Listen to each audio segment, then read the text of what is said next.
Kadonku Nave EP Church de Eiji EP Church Kadonku ji Vikenwesi Atomi Amen Le Isiama Miakpe Mia View The Lord's Will Chapel International Mia View Komeji Le Hame Kwe Kove Hama Miakpewe Enu Ekelosia Wa Defiami Pata Gakea Meduolo afin que digo Meduo en mettant que va Azalo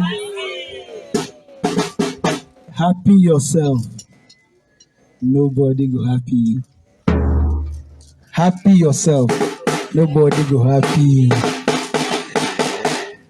yourself.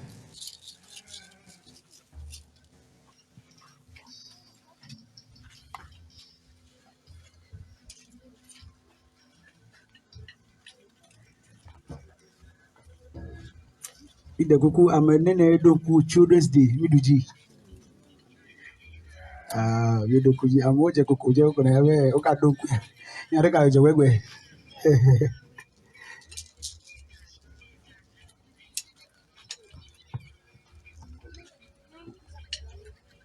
Azalo ele kongbe amen mera kumyo de vieux mi va demia adblo ba nya vida ji ha vida na mi amen ya glo ma nya gande na mi ela bebe yesu gbo be mi na de vieux no va gbonye ela be na wo tenye ji po fi adupe la mi amen ta nya je go me pele ha jiji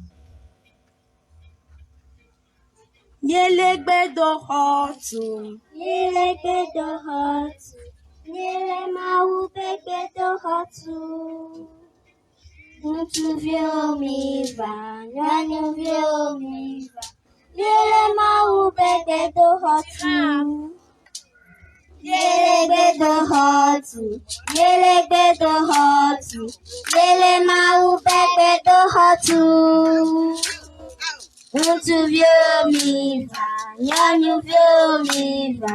Lele mau bebe do hotu. Lele be do hotu. Lele be do hotu. Lele mau bebe do hotu. Muito viu me va, não viu me va. Lele mau bebe do hotu. Building of the temple, building of the temple, building of the temple of the Lord. Boys come and help us, girls come and help us. Building of the temple of the Lord. Building of the temple, building of the temple, building of the temple of the Lord. Boys come and help us, girls come and help us. Building of the temple of the Lord. Amen.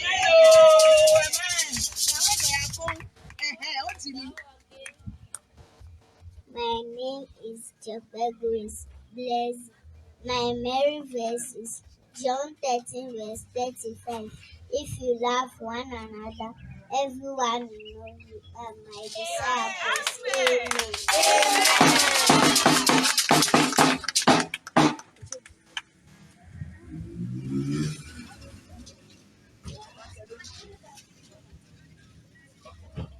Matthew 24 verse 14.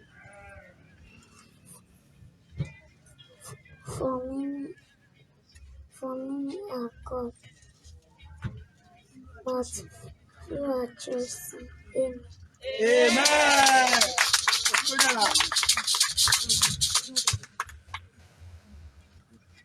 My name is Ahoka Deborah.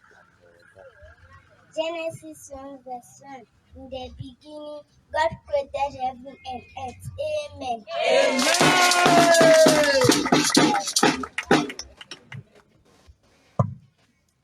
My name is Mauto. My name is John 14 verse 14. If you ask anything in my name, I will do it. John 14 verse 14. Amen.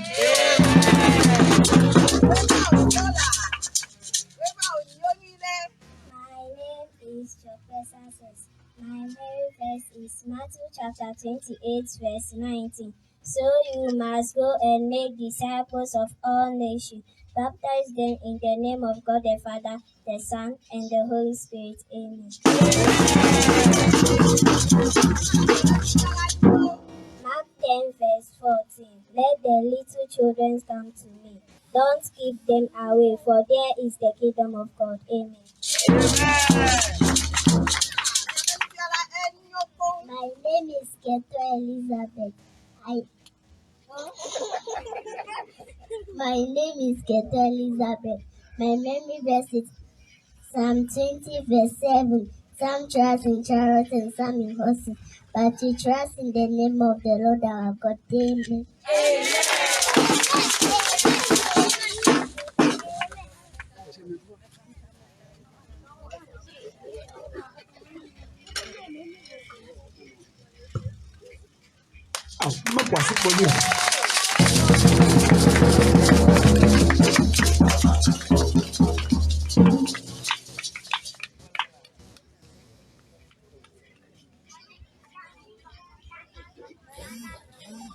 Hallelujah. Amen. The Lord is good. Me possible le bia o no.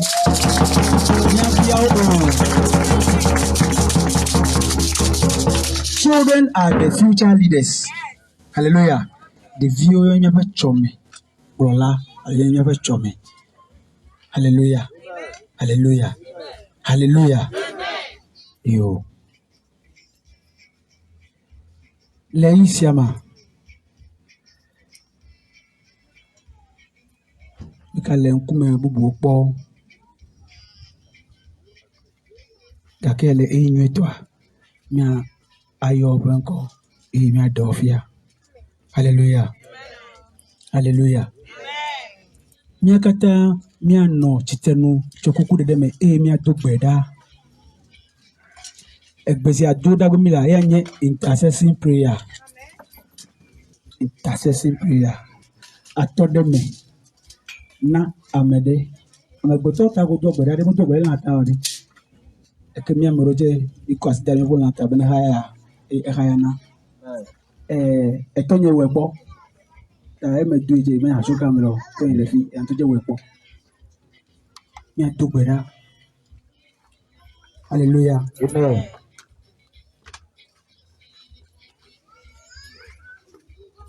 Ile rodia. Ile karwa. Ile gbedora be. Mi akome fe gbeji. Adogbeda na maugan. Ablebere. Bipe na minyabere. Adogbeda de eduko ke me milita. Hallelujah. Ne emenyone ya. Anyone nyauche. Hallelujah. Ne emenyone tukwa. Anyone mi. Ne tufalia. Ntefa no miawaji. Hallelujah. For ntefa to enye mia tolo. Mia to maugan. Kasi ya mi brother. Mi to brother eduko ke me milita. Tami akome gbeji. Adogbeda de Ghana Dukota. Hallelujah. Amen. Dogbeda ko wo gbeji na to bana fo se bana Dogbeda de Ghana Dukota. Be maw mi ti fa mi be Ghana Dukome. We be fa mi be Ghana Dukome to bora ko to ji ko to na to bora mi be fa mi be Ghana Dukome. Mi be fa Ghana Dukome. Mi be Ghana Dukome. Mi be Ghana Dukome. Ko ho se ba pe. Mi be fa Ghana Dukome. Mi be Ghana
Hallelujah. Amen. Ni do bere vota. Yes. Vota. Yes. Vota roji. Yes. Hallelujah. Amen. Unango vota be number 9. Yes. Bona bana ye do age.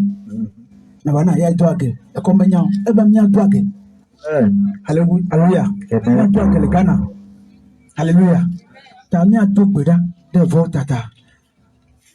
Zigenele nkurum amechule fie amochi amdo le ogbo chela onyanki church me ye jile vota o abolo ye jile dubu mo. Hallelujah. Amen. Mau rawe meton donse mo rawo le vota. Hallelujah. Amen. La sikbel fugbe si asikbe bere no si asikena be church alors ra dodo mo pro dodo me yengo le vota region de il a sikbel fure il roda a chafu go feke Amen. e yesu fu na zukbe na yinoji to mo ma fo ko gbeji adoba le yesu go feke ko ni so fu na le vota region a church me yengo ha so sena ke ho be ko bere le yesu go feke ho ya sabo tie ne go bere you dey so na sema fla but ke be asikbel fo from ne go bere be you so na fota ha jome Kana se motoriji na yesu se pekome alodo kana se motoriji na yesu se pekome amna serikome alodo motoriji amna serikome kuya serikome amna serikome amna serikome na motoriji na yesu se pekome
Hallelujah.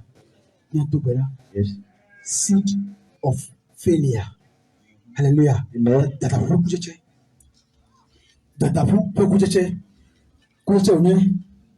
let me have a baby. Kujenye le amekutoa baby. Yes. That have wrongly put a check. First service go to Neboy. Back to sender. La Yesu Kristo kwa komen. Toka jina toka refla. That no one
in the mighty name of Jesus.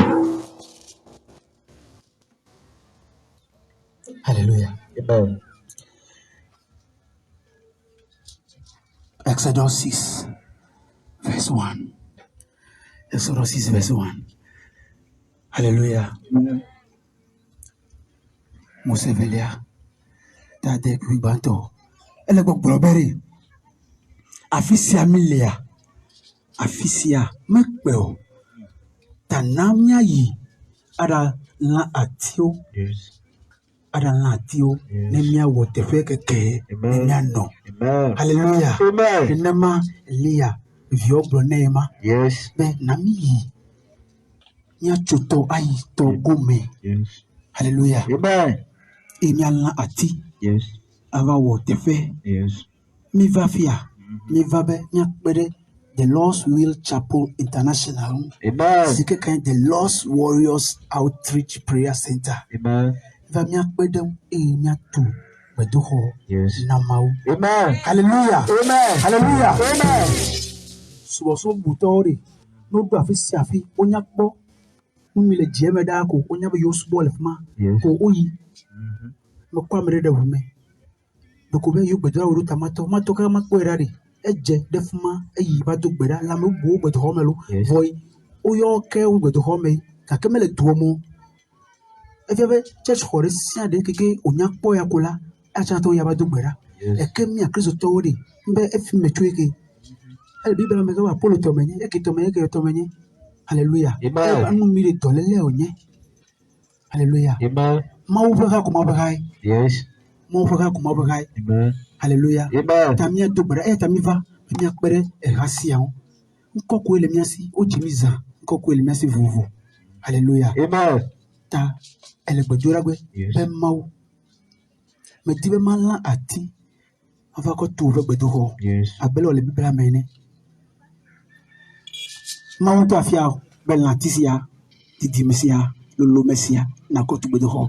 Tubera e na bia fla be mawo me de mala ati, ma ko tu gbedo. Wo to se mo ho. On te se mevo ko baji fla la yesu ko se ko be so ko ja ko ra fla be mawe asi ke mi sela o ko ne le ke mi ne ko so e ko ko me ne mi so ati o ki be ni ho o no me progressi be bi se be ya me pe na mi na bi se be ya me su na mi na bi se be ya e to ko de e ko ni za me ya la ati e me yo be ko na ni o be ko de program e o ati ja bi se na la Let me say to my child, that's the higher my child. Let my child. I just go my child. Why you get your boy? Why you get your regular? Hey, I'm too mad. I'm not going to hustle you. Believe me, if you make a camera, no, I tell you, no, I tell you, no, I tell you. Tell me, get me. This is what I do now. Yakomo, this is what I do now. Yakomo, this is what I do now. Yakomo, why you get your regular? Like, yes, this is what I do. If you know, I'm a good guy. Let me see my brother. Let's go out of this is a job for energy. This is a job for energy. Not for energy. Let's go. This is not the chairman. As you know, as you know, let the opera, let the energy, let the energy, let the energy. Right. On the mouth, let the new york. Let's say, right. Opera. No way. No yes. This is a problem coming. Amen. Yeah, to better. Yes. Bamadu gogori sere sike jena moyume tu ahume va ma hwe abele sitan e ha dicha la ngbaji fado bedidie bie fika na cho ma wa ma ofu exista fafuma va kaka ma wo kume ya wo sibe wo fume gbogbo ma aplodo gogori sese pemdu me cho ma gbo a adobra fasi pelifi abe nektro Benu samsi ke maudu legben kesiama wasu yesi. Amen. Hallelujah. Amen. Wanya sebe iva. Yes. Avak pede the Lost Will Chapel International. Watu betu ke mau kona de jare nawe. Yes. Hallelujah. Amen. Mau kona de jare na ben na ho afina jo. Yes. Hallelujah. Amen. Hallelujah. Amen. Ne vago tu ele peswa na gbede alo. Onto ebule tan we na peswa. Ta peswa o mi di ele ba na zuna de nawe. Amen. Na na tutu me nawe. Amen. Hallelujah. Amen. Ta ko gbeji na fuasi be funa do gbere kala ja. Bibi be de gbe na o. Be de gbe se ma fula. Be de gbe. Be na bi se. Be de gbe bu se be do na o. Ta ti tere bi fula. Be na gbe be se se se kala no. Je ba de ma. Ne de gbera. Be de ko pro. Ne ko pro. Ne ko se le ji. Bi se na ko se le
Autonomia, let's take it again.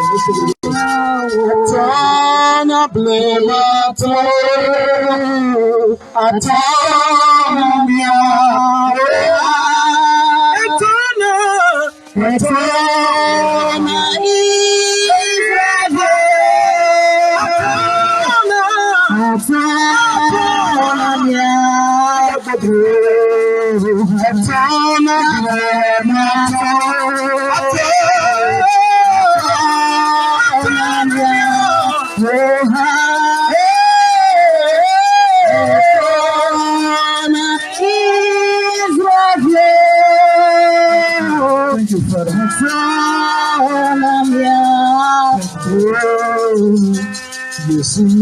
De la clé, si vous avez mon âme, todo me flexible, yo me comandera. Yes, de la clé, si vous avez mon âme, todo me flexible.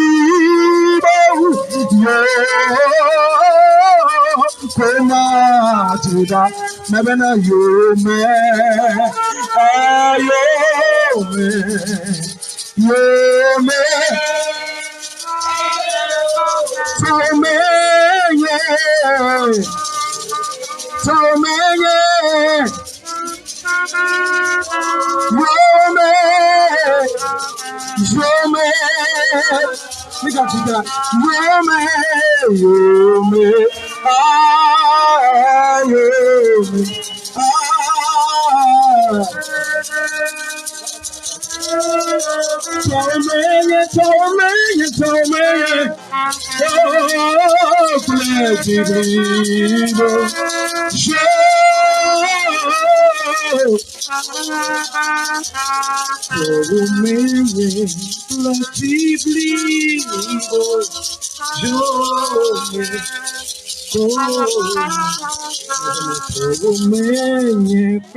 Thank you, Lord. Thank you, Father. Chile ponye bema. Awanusi. Chile ponye.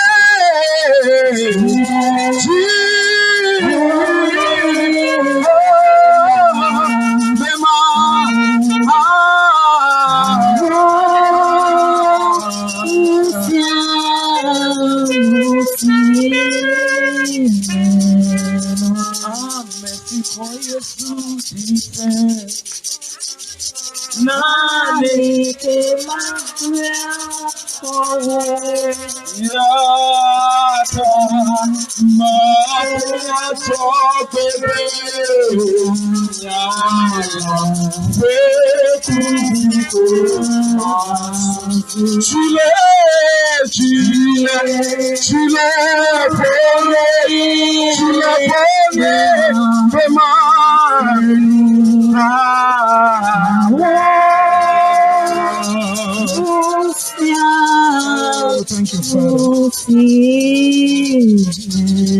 Just put your hands together for Jesus. Just put your hands together for Jesus. God bless you. Chasi pena mauke.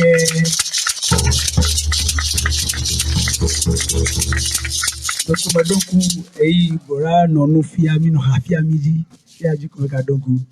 Efia hami kaka rebe teleme. Efia na hami. Mauna yirawe. Mauna yirawe. Lei siama. Tokuku de deme. Nyakata mi no chiteno.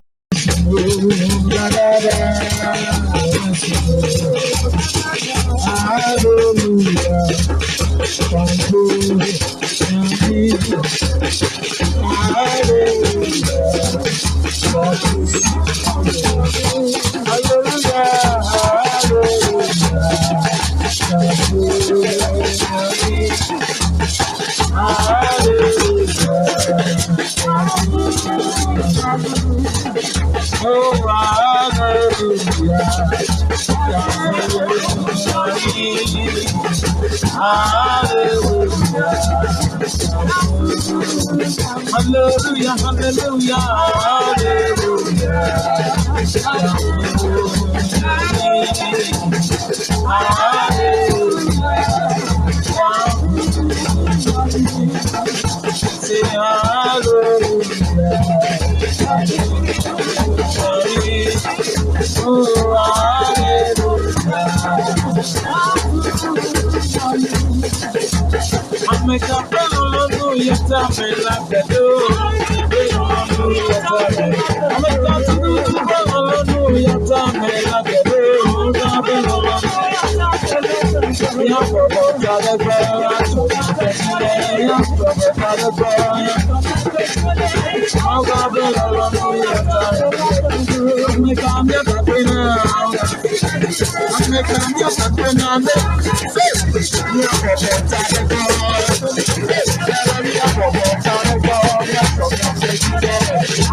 Macho nano kwadara nyakuma bala nyasofodi etori eya jore tonye no yume si tonlia unya menne uyo tobe ali uyo amagba tobe abuya ya aliva ya bubuva ape bubuga va abudu va apase tu va amile tobo tori ya nye suselia ya tai ami obo todi ple mamanye de toraka noraka ezo nyime no tonye bo mamanye bo mano bata si okay yesema na mari yesema abe o ape mamanye bo kumano eya no onye transporla chiri ya peki do sajo se enye gabi afe mamanye aba ho apostle church me ya oyi ya tro jime ya tro no yo veteche hallelujah o mistake raka sro nyenye marwin amejuro achiro ye December ko 79 oh for the vers 1964 enyinya me gban tohe ko asipele ha ko ve ho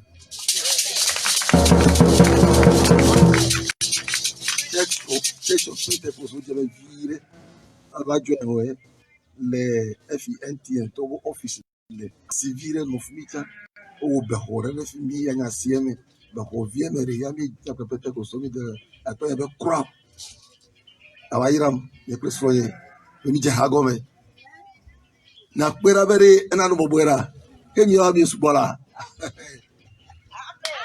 hallelujah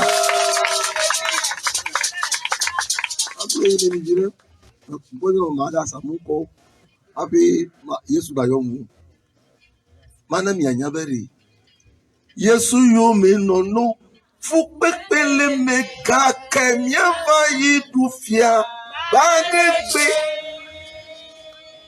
ana yali ene fu peku do jibe bereka ya bi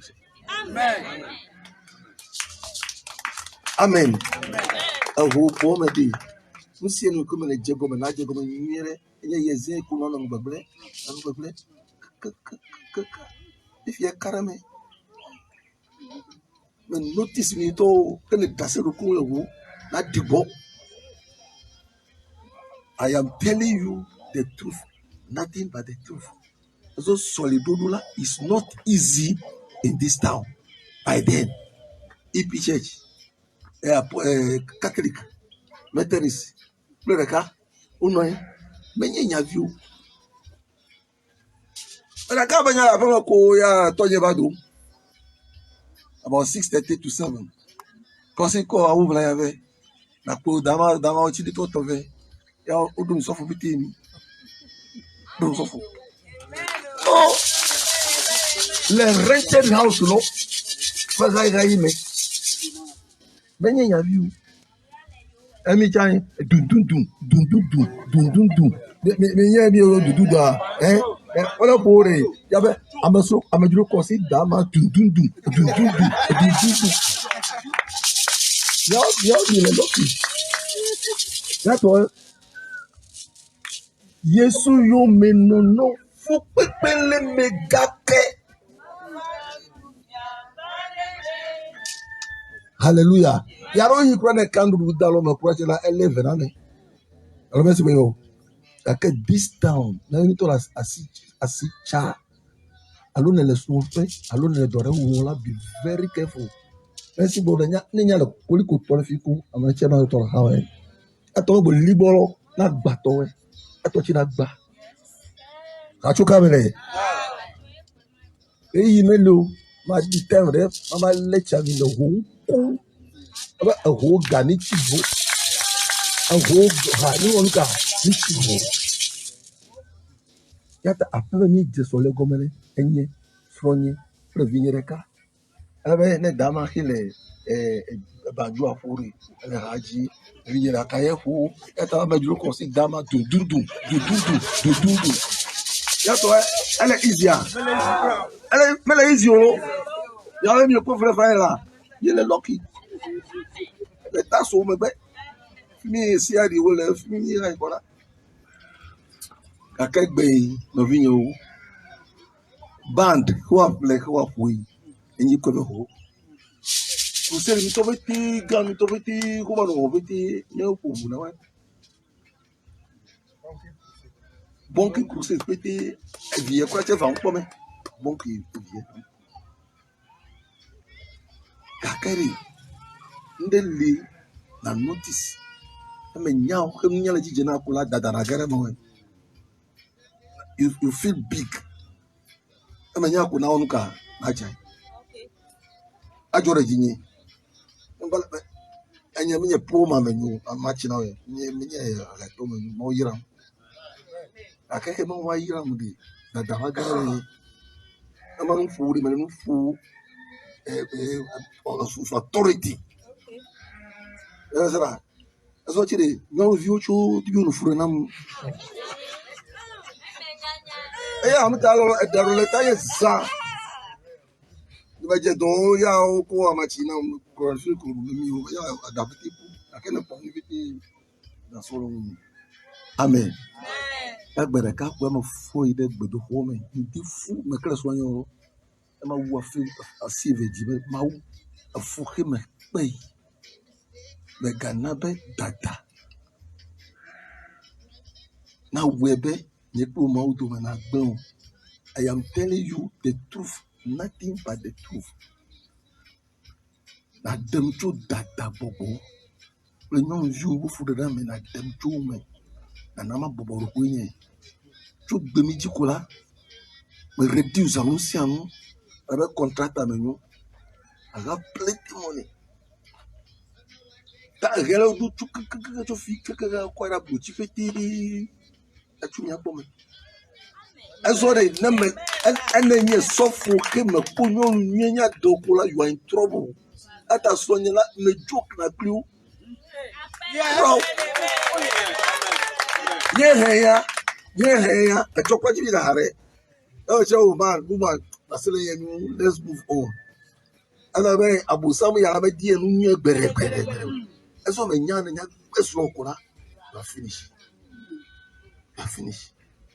tame de kuku ne ni nyanu kpɔ lɛ nyame nyatɔ nyo tɔwo nyo tɔku nyo amen nya church keme ametsi ava wo nɔ ƒe yɔ ta ame ɖeke metɔ bɛ fi mi o eba fli eme tɔ kpɔ ɖe ŋu pete ketsa wo bia ke bakoe tɔ ba gba wɔ le pete ƒo anyi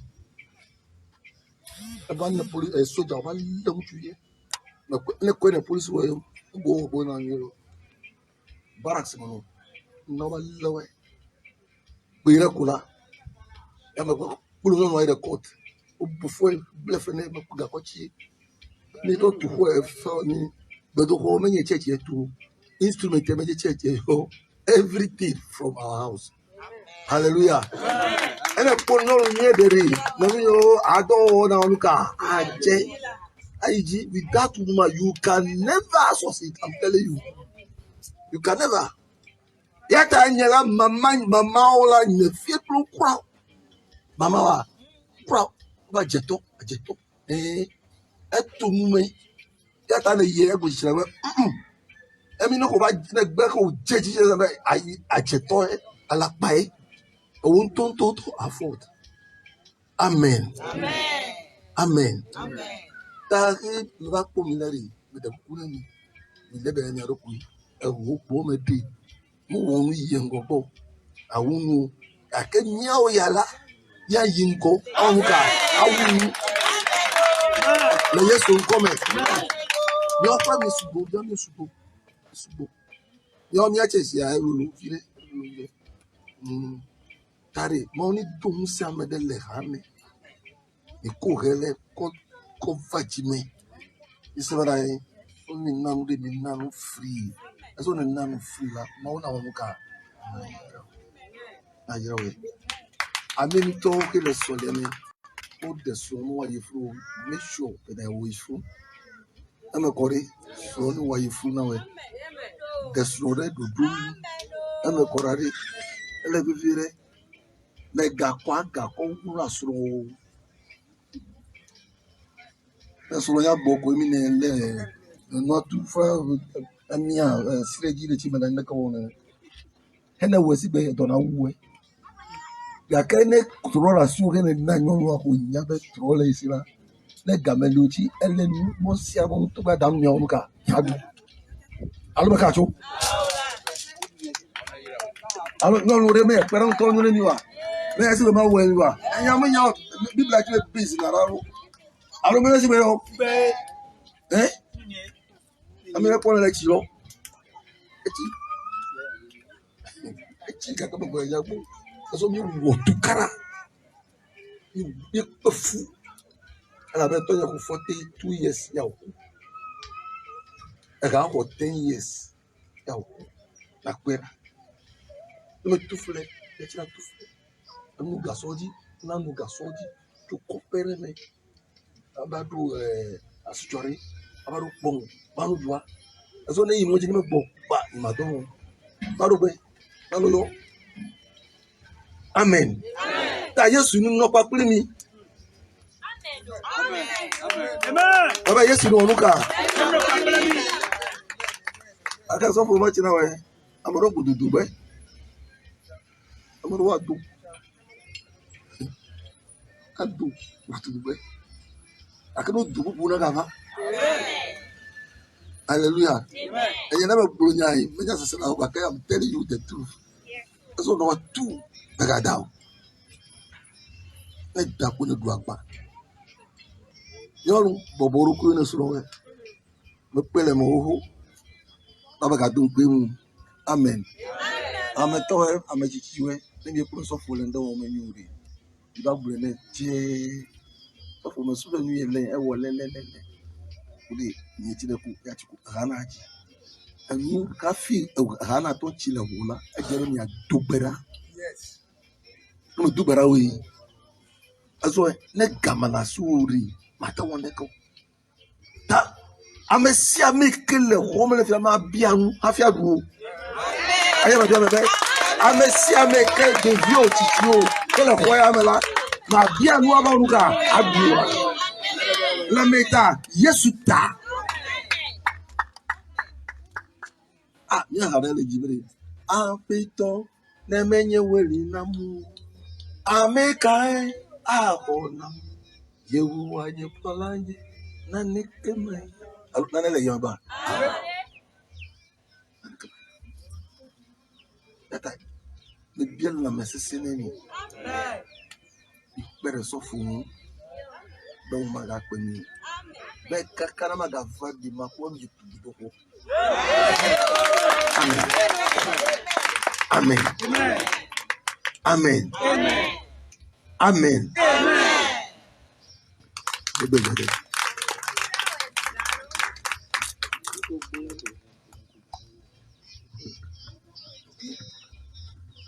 Amato ni la barata amato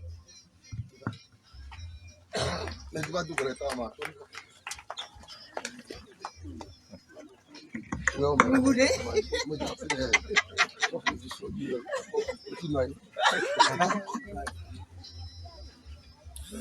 so baraka uchi malamu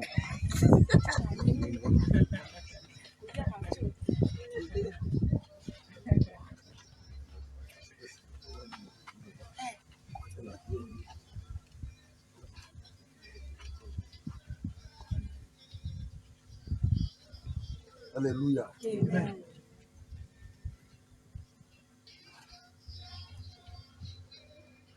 Power of God is sent upon you right now. In Jesus' name, I command every devil spirit. Don't let me. Amen. So,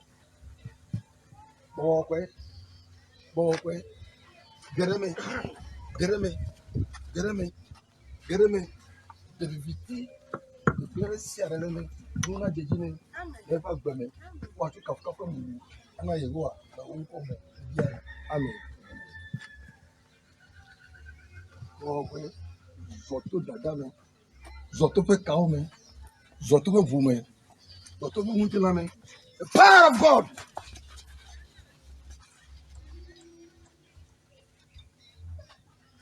In Jesus' name. Jesus' name. Come out. Benzebu. Bobo. Doname. Akwera gbe. Enya choka kako bwana. Amen. Yesu. Bobo. Na yo fun. Le do na ome. Le mo na ome. You take o. In Jesus name come. Come.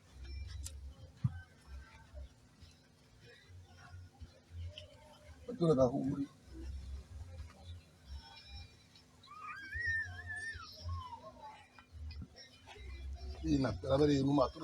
Amen.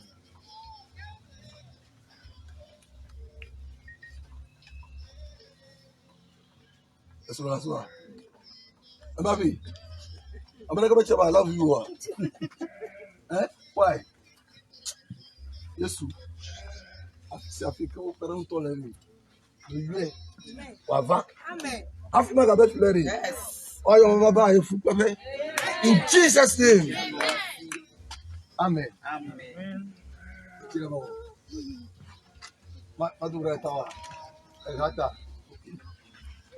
Yes, but you have a soon of them. Or have a difficulty.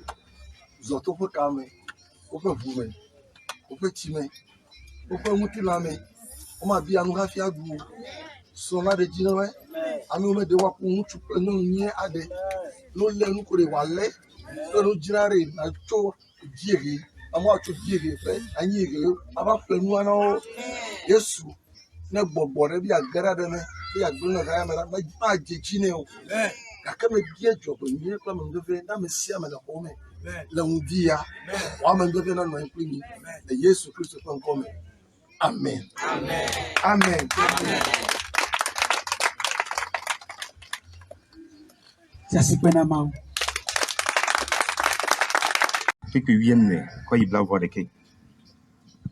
Hallelujah. Mosefa agala danto etaton pipiye ene. Eye Yehowa mau blon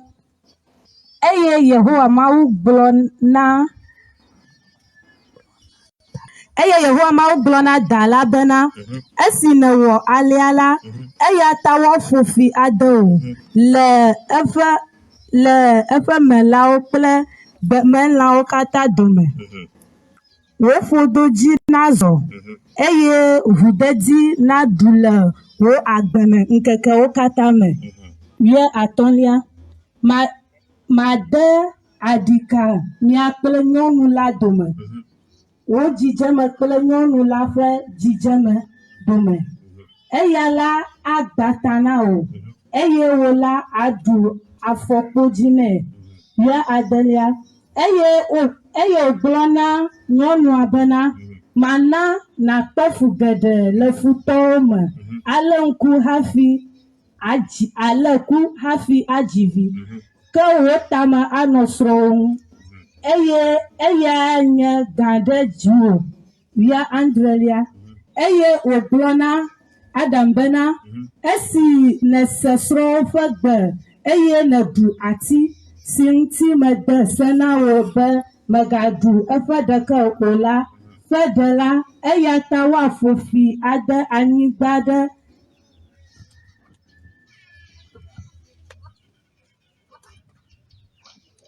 eye woaƒo fi ade anyigba ɖe tawò, akpe fu hafi akpɔ enu aɖu. Amen. Toi, Rahman.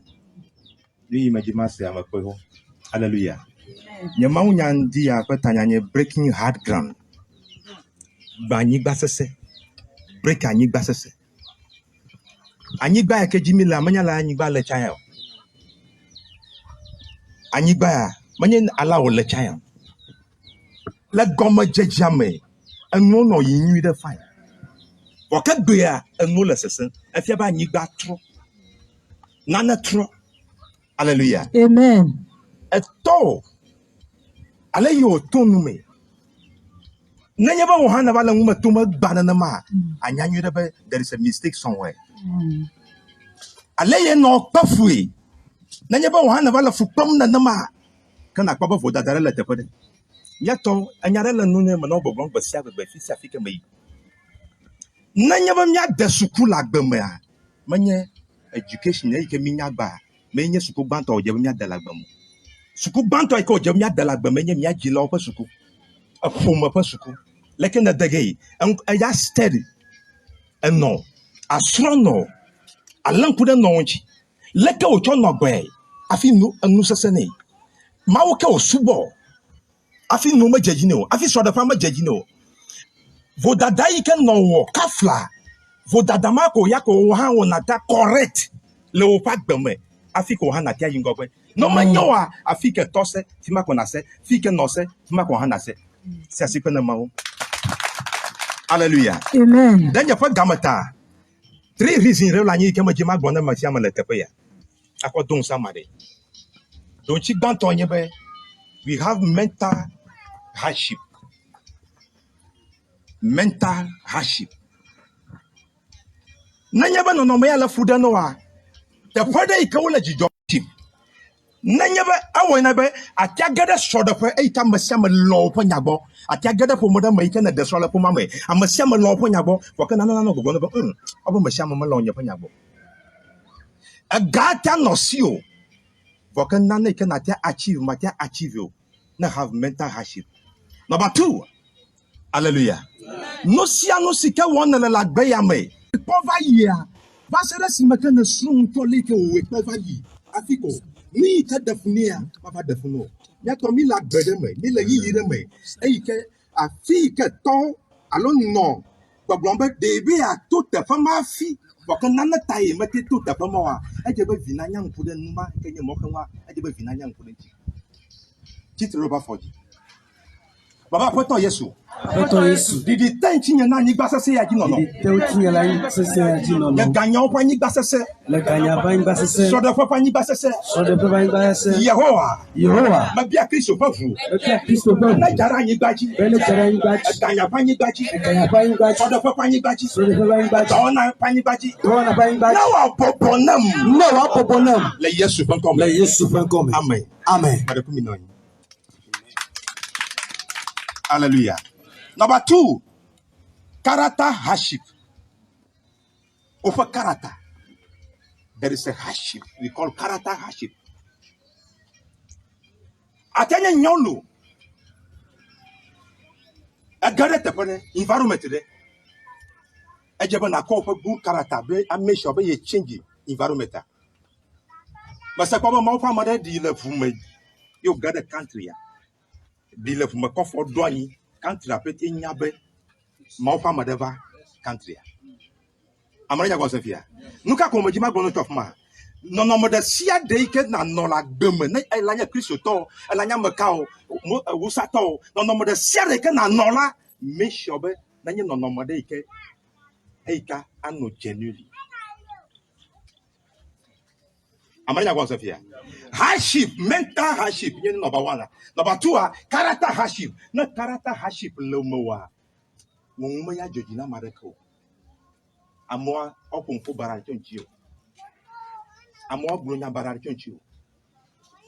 Because nana ike jinwo lebo yopolo fa gbembe. Omo le pomota. Opo susu. Nu ike ojebe la khoma tia ho. Mia de vieux, ayo jogba, ayo eplotora ba, ejebe mia no tonchi, fille todo fo ejebe mia mia do fo tefuma. Nanyebe mia todo fo tefode, ayi me baba ajeyo, afiaba tepanyota, eta me baba ajeyo, ejebe mia do fo tefuma. For nami do nami na mia todo fo tefode, ayo ba ajeya, afiaba nana le tefuma ta, ejebe na doji. No ma kana shi jege ya ye wagabe, to ma cha ya blochi bako wa cha ya blochi. Amen. Hallelujah. Amani ya konse fia. Ato ma cha ya blochi. Ato ma do fo tefode wo ka cha yi. Wa cha yi. Hallelujah. Mi la kaka me. Mi la gbe me. Mi la yi yire me. Eike to pe chi kole miawu. En no pe chi kole miawu. Bon ma jabana no na ma. Miawu vi. Nya pe mistake ke mi wo. Ye we banka. Anu ike me jabe wo hia mi gba ha le mi ahia. Hallelujah. Da yi ayi tamaji ma short. Ya pe message. Hallelujah. No ba toanye karata haship. Number 3. Gbogbo yo kenye fuma gbogbo. Gbogbo do la yin wa we dominate fuma. Afi over jiwa ntoreka. That lekake nebe ye ko Kristo ha don ku gbogbo mai ke gblem we toji. Don ku gbogbo mai ke gblem le nonji. Don ku nchi. Leke na nku dogoji. Ejebe na make sure be ya ble gbogbo ma do me. Amanya konsefia. Ejebe na ma ble do mo. Ete na opo Yesu ayon. Bona ma le yon nyiro a mo hu lenchi na gbogoma pe na gablem lenchi. Ete na o Yesu ayon. Voka na ma le Yesu ara hi sa sida o. Gbogoma ga ta glem lo. Kristo to ma kuna. Kristo to ma janado. Okay. Manya nu gbegbe nyo. Voka ni ke glom le menye banka. Kristo na mi chia Kristo po mo ba mi atode. Ma jeba boda kana no mi ka Kristo atomo. Na mi chia Kristo pa mo ba Kristo ko mi asubo la fo mamade. E jeba mi ale pa wuto gara si se sile. Mi ato. Ye le yire me. E kana gamala sio. Agrobe ya bususu bon. Ye le yire me. E kana opo no no ma janyo. Da me gbeto fo nfota. Agrobe ya to ale. Voka ma jima gbo no be. Nanya ba Kristo ala shiwa no shamu la shiwa. Hallelujah. Na Kristo la siwa no sang la sio. Gbogbo le fuma me. Gbogbo le fuma me. E ke tobi yo subo. Amade ko dare fuma me. Gbogbo ma na wo dovo a. Asu fifo de na fuma. Eta sera bokono re ka papa mo la nyi kan chi fa la nyi. Na bokono re be ye have nchi fa le papa ma aye won wole. Bona Kristo la fuma me. Kristo la fame. Bona. Matonya tepono. Mana bro oshago. Le miapa fuma me le fada sare. Ada kuto manye. Ada kuto koto manye. Mama nye choko diabe. Nyama cho avenant. Alléluia. Tamanya nu ke glomale no. Nye fada katekisi. Ne masiama koji. Etonya jawa baba ya ko ina mo pamade. O de via ko imo pamego. Wato gorada ta. Wako choma na revia. De vida kama la nyike. Onye tonya pa jijirime. Vi. E ke manya do ike woga de via le pa chomo. Ne o same itobe mo pame. Ame itobe mo pa do. Ame itobe mo pa do. Waka sera. Ala easy. Wala kono ba mo pa do waka. Afi na vazu mo pa do wala. Manya numonyo. Agbogbo le vovo na wo. Mieto nume. Egbe na mi totere tapo ya fia. Le nya agbon no fia. Manya ba de mi kuchiko. Just noko. Ye onya la masene mi. Kristo. Mi ko Kristo pepe. Waka kutire ke kumi le ba jaba anyi ba sesene mi ta. E jaba mi gba pere le tapo de. Mi gba nana le tapo de. Afi nana na bobo na mi ta. Ye webe. Egbe ya. Akomi ba minya bilonia. Akomi ba minya ala lepeto. Waka Yesua yenye kene miape nkwa ike homi le leba. Hallelujah. Amara nya gonse fia. Na Yesu amelasio akonkao. Nyanyu deba mole. Ika pe Yesu adome. Bereka gba ma yitoyi. Mala nu mato. Afi nyema wo mawdo a. Boda. Anonya na madine. Anonya nyanya gorila. Mauzane. Bo maube. Baba di detention. Anya madole me.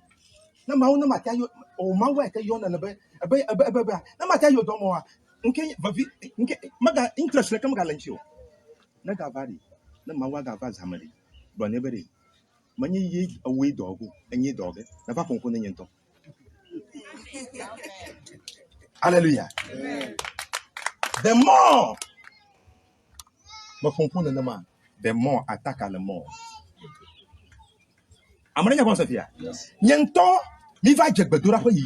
Mi va je to yi. E mi va no gbedora le gbadana ke mare ko senkopo. Mi no gbedora.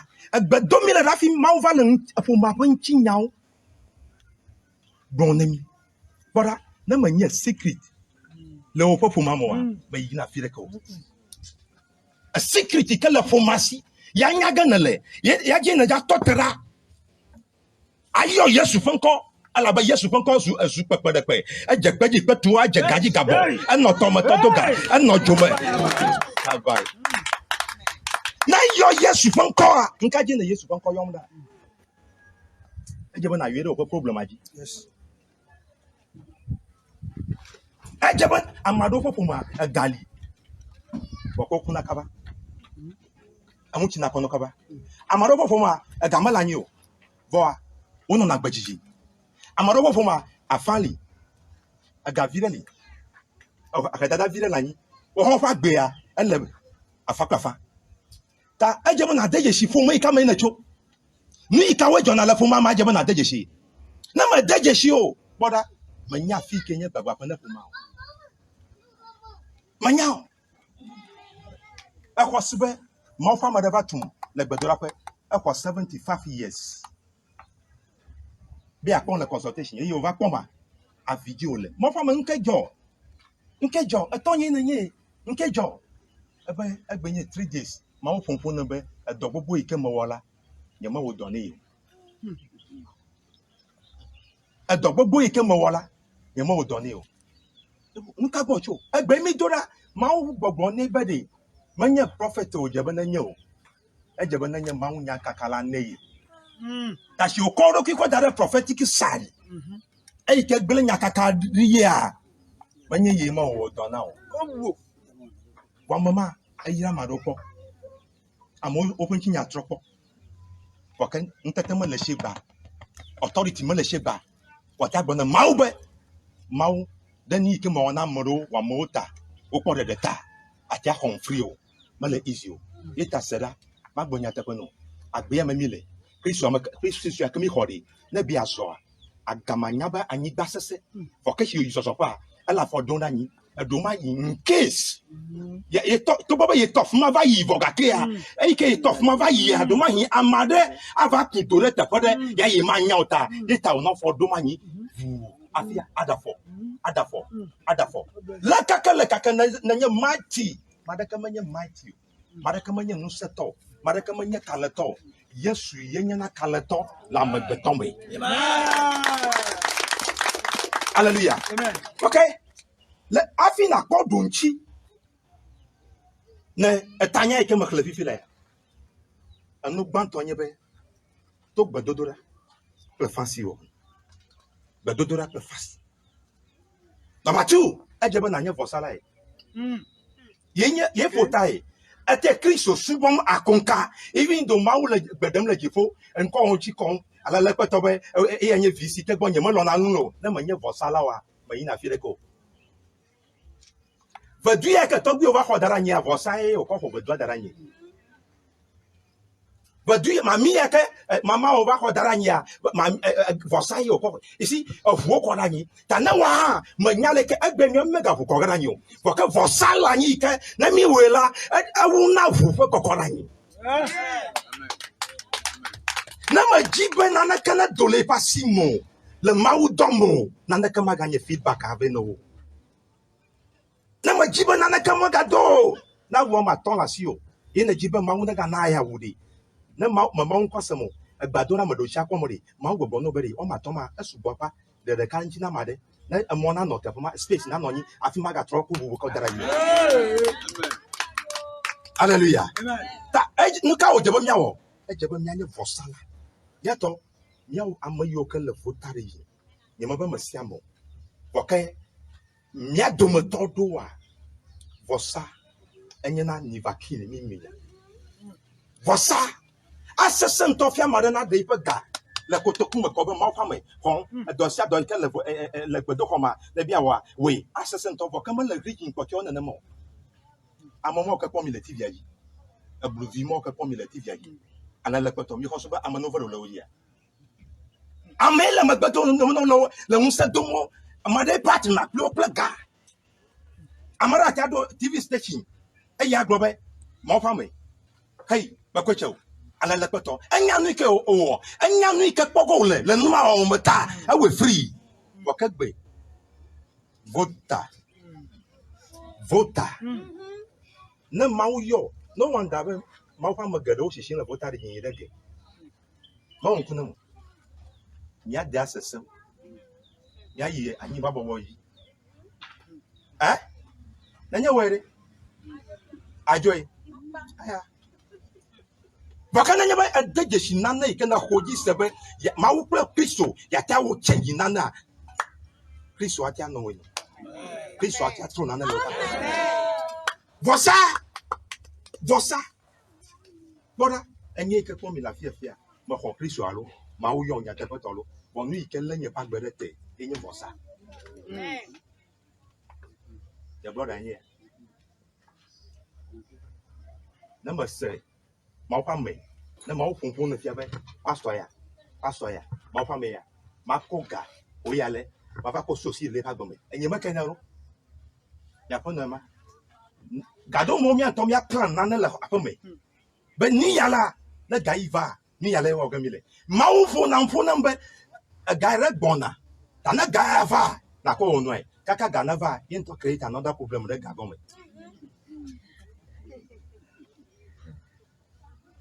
ya to blonya de ebe na ma ko nyo lu nyi to a ma wo do kwa chiwa be agbate chona le na ma ko nyo lu nyi to ma wo do kwa chiwo gado mo machinara akora aduse kwa body guy afia ma wo ma ko savoy lekin na kwa chonchi ebe shi onye ma we ko na manyanye niko bona nye do yo na manyanye wo nto e for plan e ko oye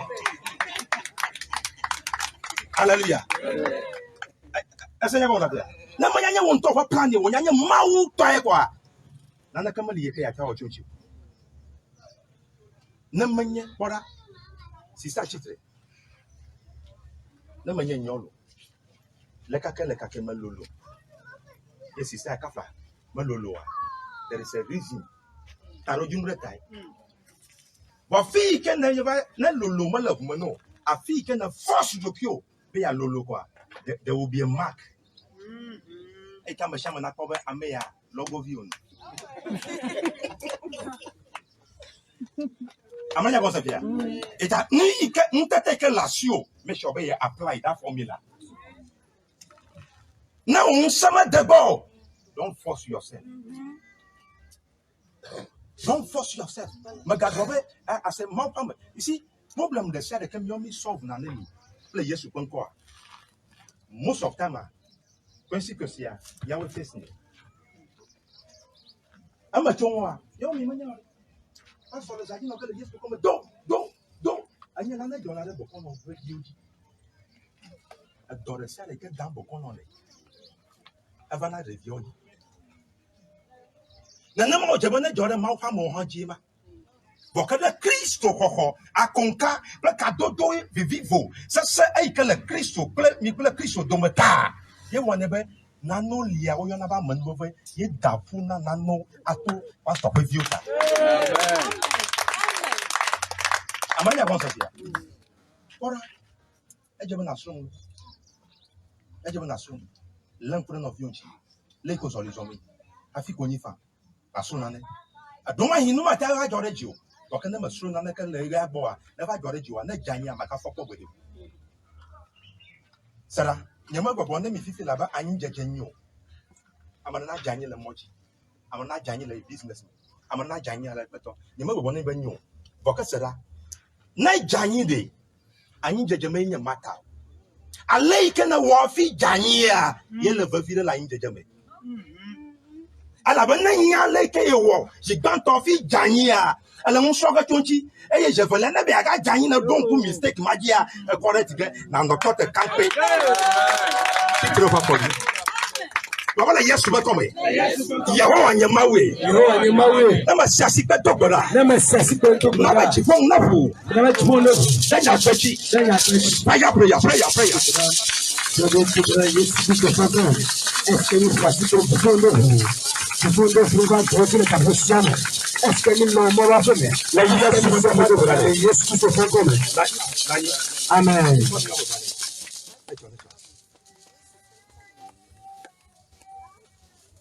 Ada kujara ni ba. Ada global ni ke sofu ya ba mo fia. Hallelujah. Amen.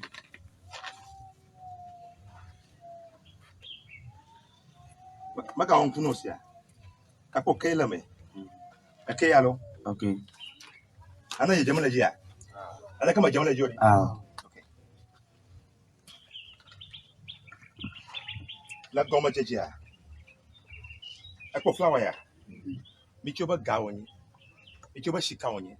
La goma jari. Oh, daddy merku inani. La goma jari. Eke Adam pe Eve olania. Omakwana fo fi dunano. O agama hiana. Nana kama hiana. Afia banka. Shika kala tumaba. Ala nyibaji. Na choko atakwefa. Aga na choko akwefa. Amanove na choko akwefa. No shanu la free. Wakasara. Akwapoya. Akoya. Nana kama lejori. So nana kama lejiwa nama yiga. Nana kama lejiwa. Enya ya ka duna leba. Enya fu ke pona leba. Enya business po baba ho dada fu ke pona leba. Sara.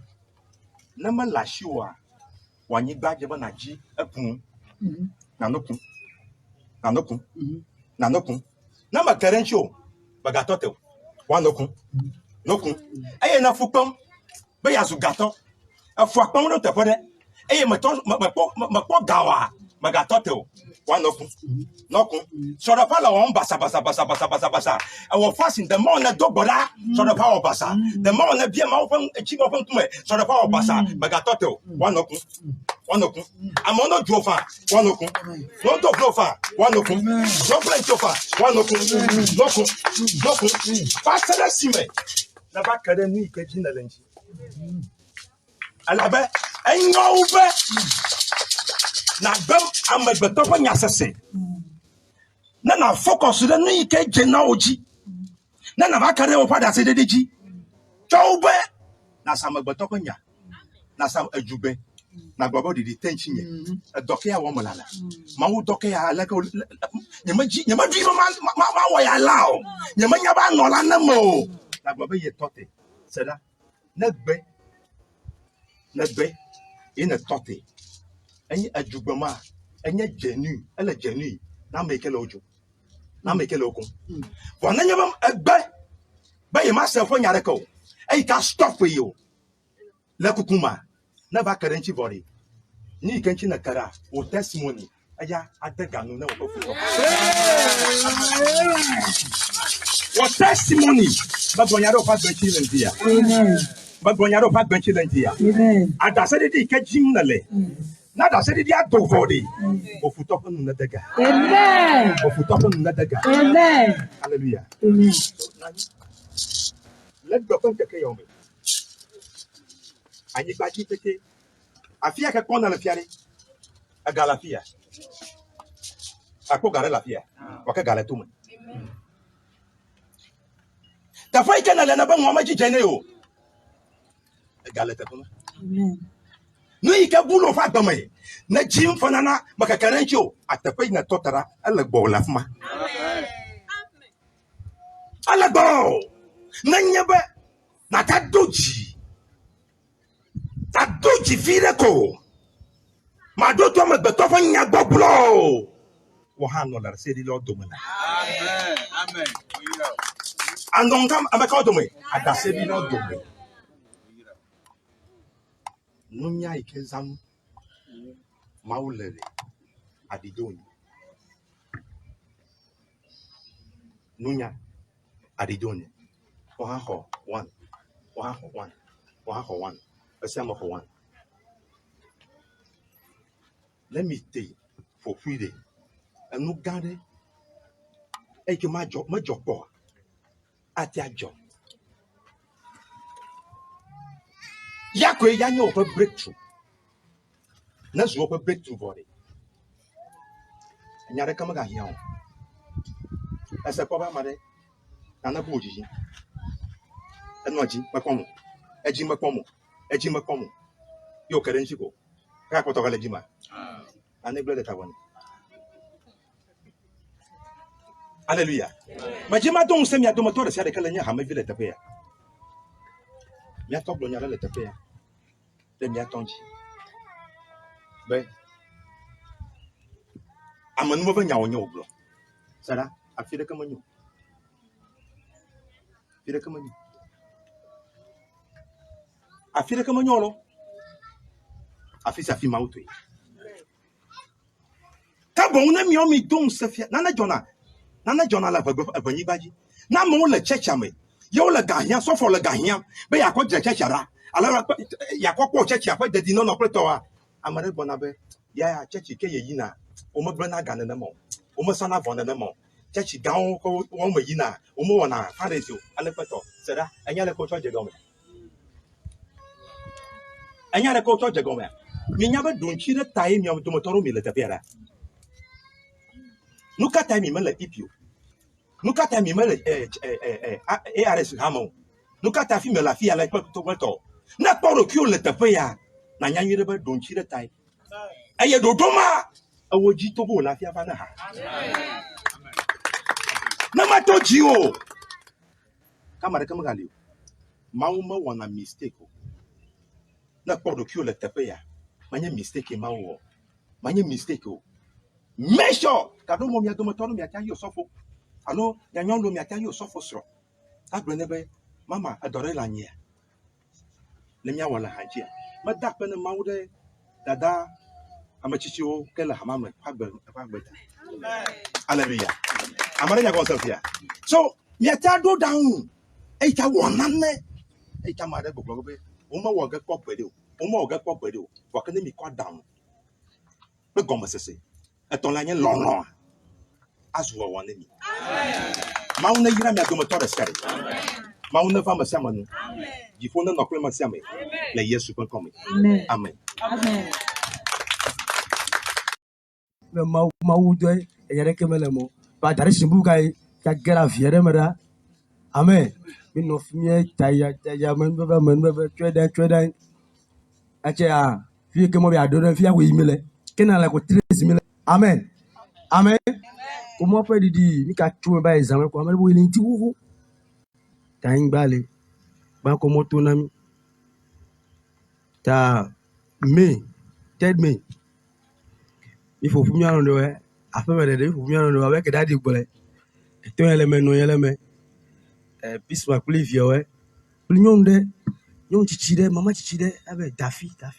Ya mama chichide. E kulu mele funa ke senya yo me. Ano zanja na gbetura. Fimi ma wanu gandele. Mi ato ke pomile soja o ban moli. Amen. Le ngo mi de dokule tukide fimi lo no kolo kwa mi to aba yiwa ko to. Akobo e de kwa gre mi dugbere nai. Ta di bi azomo mi dugbere na bi ajo. E fi mi dugbere nai. Me dugbere ta enya ki me don kuji. Ebe ayi agbo. Ne afoku jo amoku jo wa ya gbo. Me ko se anto adon kuji.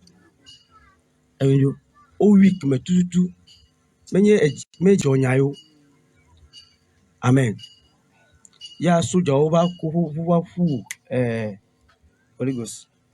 Boganji moji misegwa amudonge efu jeji amudonge oku basa menya friends no we usun le me u pass ni seri e gbe gbe fly amura ka fabi kemia to e jagbe amen mende ke ma gboloro ne ma ko vision na medede o chele me me be ti to e me be ti awe wanu egbe mia to e jagbe mia to ke sufuola na mi tano fufu time do mi ko yo no kumere mi nyanka iji akun ko kure vana amen nka ma gbolo efiske ko mi le fula azoni jimile amen azoni ji me wo destination ego azoni ji ebe Israel who are you there obo npe to yin bajire o move na step by step en ofi de meton amen ta nya gank ma gbolo sketu be chime ko be maw ne yirawe be maw ne yirawe be maw ne yirawe be maw ne yirawe apunyata nya de kape eske erasia daduya mo manu e kume leti de ka eme dui de mantoro ha fi daddy no ye no so fo no prophet en imenya fi mi o pe kume se pa me ake mo be di ba to prophet ele me kutu su me po ye menya chambe auto do church ye prayer center aka church imenya fo sisi nti afu no cho imenya amen fi me zo menya be fi church nine e prayer center no amen ta gbe no sere ena be da jide po no asinye be okay ke wale te basi gbe abe bova mo duk je to ye gbona be o yo te be agbelango tukokwe ti wono ya agbelango tukokwe the Lord Pentecost ta si bo no ake me definier po sisi de ni tontonto e ba même amen tale 2020 me is gbanto me tukokwe po amen e me dofimie e me po the Lord's Pentecostal Church is here agbelango is prayer center e me kwere avore fu dan seka e me nyabe no be jojo fela nde tanya ki mi ato gbolo prophet elon gbolo no vi mi na mi nya dengle tun the first day e me gede lan emi de ameke gbonya di ni ba gbeji gba yin to ya fu meto nya tanya ske ameke fie sister Kabia Anthony sister Sabia yenye ameke gbonya di de gie prophetess amen hello eme yibado nyagboro nko fu betela ekwe no mau lendewa amen hakede menye hakonyo enye hade le gbede e makwe efumenu ye thank you nya to gbolo lende gbele fumeme menya ajidejiwe amen imedre uje gbo be maru ha de ko mo lo ma fedo masuo mau fie ke mau viole njono fime ake me like be ka bosa du amaji ise fumenu ye amen efi ele fuome talende lo fe fume no me check medo arefunawe atono gbe to da sianwa arefunawe ta avosesa ke sale fini roko tuma fere agbama mi nawe egbe nawe le Yesu fen come maune yirawe maude dunsawe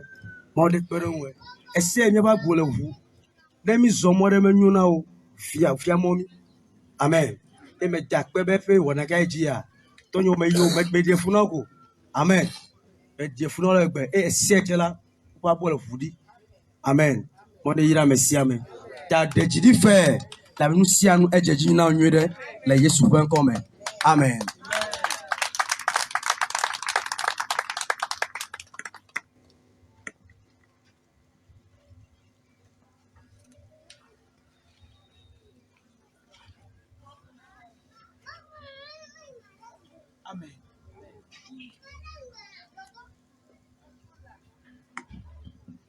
amen amen to kuku de deme ma biamo le sofo kata gbo ple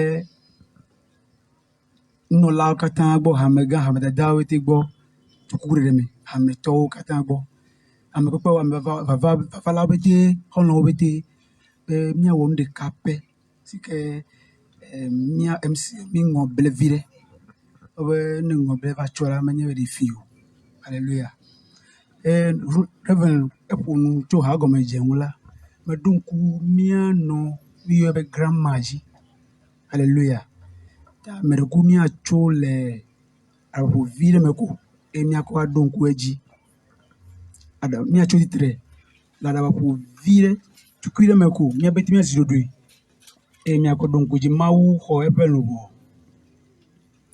ma ho ebelubo mia dunku eji.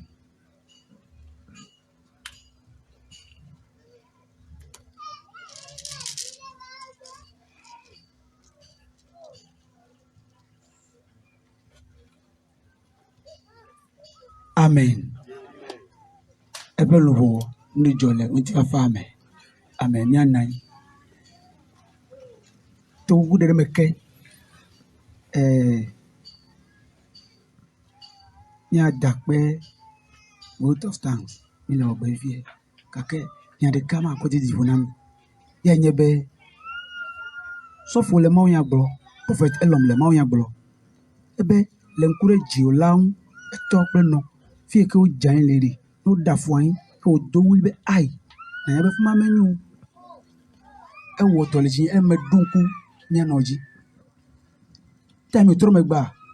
Sofo over fia sofo ameton. De sian de gbe o. Amemi ya jure. Ele te pele jopo ya mi ko ifa. Kola mnorukunye bia. Tuti ami ko mnorukunye bia beri. No mo kozo azo na bi o je ma wo le te pe nwire. Nje ma zo sigbe. Ta mno dukunye bia sia yi. O ka gbomo ya fie be ya kiri elba ma leme ma kweda. Mo kozo azo ne la gbe me. No nye elo zo chupu mi me kaka va cheche la nyi. Kemele ma zo sigbe. Hallelujah. Ta enyaki nyato gbolo prophet Elon gbolo di milirasi bo ele no zoda bo ele to zoda na do wa gbedo fike jan lady bo le wa bi jan yera cho ne be awesi bala agbo wa apagbo ko ma jan yin amen amen le isiama nya yo mi atogwe grandpa be wa bana akpedada nufu vote of thanks. Okpule nyakwasipe ahwe.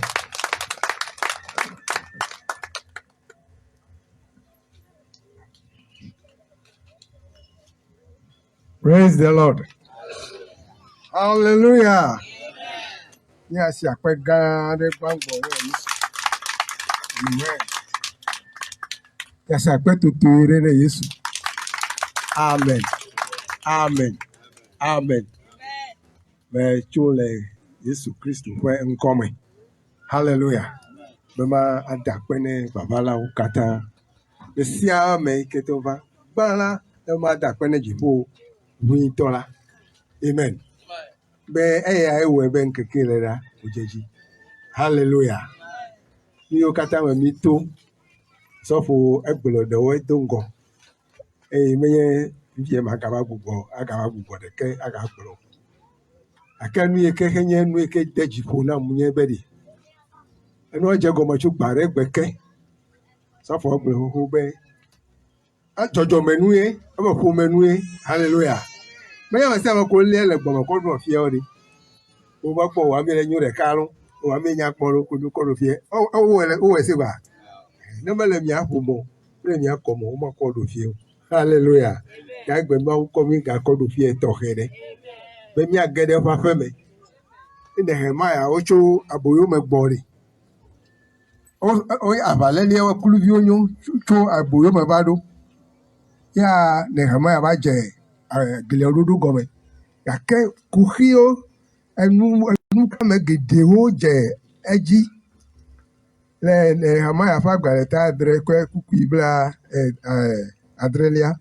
obe ameo o wonuka o jonu yo chabo yo megbo Nehemiah ta adre fe kuki bla adre la be ameo cho aboyo mebado eya o tule hule dia wo jonu ameo ba no aboyo me onye kuviwe fine o gbonu opo legbe be ajo che do o ba wa o fine o gbonu le leke wa fuka bi ose be lo jonu Tane Clefimi, Obami, O John, O John, Sika, Kulusalo, Como.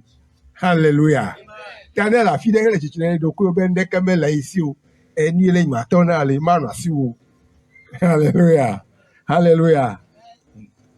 Yẹn mi afọ kwa ẹdi da se lọ kuku bayi ẹ o fonu sikiri ẹ bẹ gọ ọhún yìí cost $1 shilling ẹ yìí cover ahụ fún yẹn tọ́ntọ́ntọ́ ẹ lọ pọ̀ ká mi tso bẹ $1 shilling ọ ma da pẹ́ abagaba lè kó lè fọ a ẹ̀kẹ́ mi ti bẹ̀ dà nyá ní kíta ní fa fi ọmọ rẹ gbọ ọhún kúlẹ̀ $1 shilling ẹ tọ́ bẹ lẹ́nu bí diẹ rẹ fi ọ bẹ́ẹ̀ àpáta sì ń pè domi ẹ̀ tiẹ́ yà mí nù lẹ́rẹ̀ sá bí kò $1 shilling àsìgbà mi ò lẹ́rìí. Hello, hallelujah. America $1 shilling cover who. I think you no hallelujah. No call me to her to come and see it. Hallelujah. Maule Yirami. No hallelujah because they be by two. Cause ya yemi lo bugaro point. That's why you bugaro put away. Hallelujah. No question here, I'm going to kaka. Oh. Amen. Oh, how what I hear sigbe. So I don't call 10 pesos. I know jika kaka wa hira wa su. Sky peoples at to people at to the jet to the jet to the Maule Iran. Meta kwene ame okata ye kwa fi chekle wo chekle totore firela le ya. Kasi ya de bi anyala. Mega ye buwe wa helicopter wa no babalo. Get fighter, I'll play the run of Valo, I'm not going to go back. Only in Kata. More trouble, you make book, John. I'm a royal Vavana, Sika, Perclusa, Omega, Oba, Funyami, near Boklas, Kakobo John, to Mau Pape, Mona Sika, Mona Clusao, a Mona Com. Mau never young, but Messia make another lefide. More pẹ̀jẹ̀ yìí wọ àmì oṣù nà kẹsàn-án tó àgbàgbà májẹ. Mọ̀ fẹ́ yà yìí wọ àmì oṣù nà nùkà kẹsàn-án tó àgbàgbà májẹ. Mọ̀ ní yìí mi kàtà ní mi jó yìí nàlá.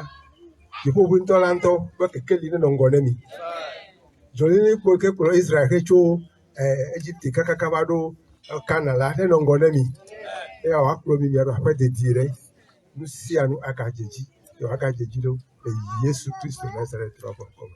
Amen.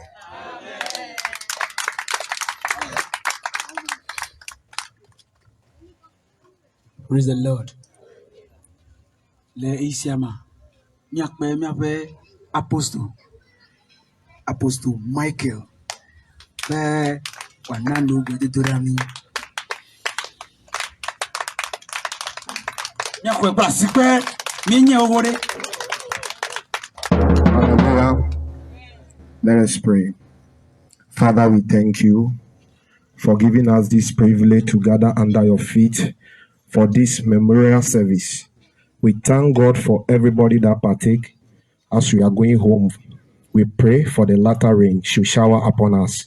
Any penny we use as a collateral here, Father, bless us bountifully so that the latter end, all glory will be returned back to you. In Jesus' name. As we are going, Father, guide us. Those that will go with car, those that will walk home, Father, protect them so that you grant us traveling mercy. In Jesus' name we pray. Amen. Amen. Great man. God bless you. Ke miaxɔ yayra eke mekpa hadɔlu item 100%